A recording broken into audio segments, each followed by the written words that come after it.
ഇന്ന് നമ്മൾ സംസാരിക്കാൻ പോകുന്നത് ഇലക്ട്രോണിക് കമ്പോണൻസുകളെ കുറിച്ചാണ്.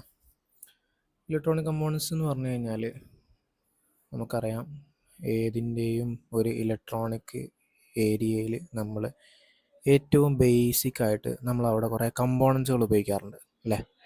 ഇതിൽ കാര്യമായിട്ട് വരുന്ന കമ്പോണൻറ്റുകളാണ് റെസിസ്റ്റർ, കപ്പാസിറ്റർ, ഇൻഡക്ടർ, അങ്ങനെ കുറേ ആളുകളുണ്ട്. അതിനെ നമുക്ക് കാറ്റഗറൈസ് ചെയ്യാൻ പറ്റും. അതിനെ നമുക്ക് എന്ത് ചെയ്യാൻ പറ്റും, തരം തിരിക്കാൻ പറ്റും.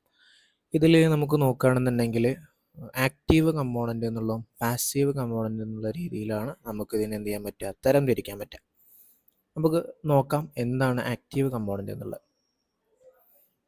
ഒരു ഇലക്ട്രിക്കൽ സിഗ്നലിനെ ആംപ്ലിഫൈ ചെയ്യുക അല്ലെങ്കിൽ അതിലെന്തെങ്കിലും മോഡിഫൈ ചെയ്യാൻ, മാറ്റങ്ങൾ വരുത്താനൊക്കെ നമ്മളെ സഹായിക്കുന്ന കമ്പോണൻറ്റിനെയാണ് സാധാരണ നമ്മൾ ആക്റ്റീവ് കമ്പോണൻറ്റുകൾ എന്ന് വിളിക്കുക. ഇതിൽ നോക്കുകയാണെങ്കിൽ കിട്ടുന്ന ആൾക്കാരാണ് ആരൊക്കെ? റെസിസ്റ്റർ, ട്രാൻസിസ്റ്റർ, IC പോലെയുള്ള ആളുകൾ.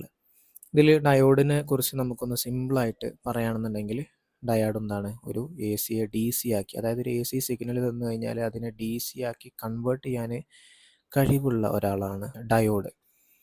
അപ്പം നിങ്ങൾക്ക് മനസ്സിലായല്ലോ, ആ സിഗ്നലിന് മാറ്റം വരുത്താൻ എന്ത് പറ്റി, നമ്മളെ ഡയോഡിന് സാധിച്ചു എന്നുള്ള. അപ്പോൾ അതെന്ത് കമ്പോണൻ്റ് ആണെന്ന് ചോദിച്ചു കഴിഞ്ഞാൽ ആക്റ്റീവ് കമ്പോണൻ്റ് ആണത്.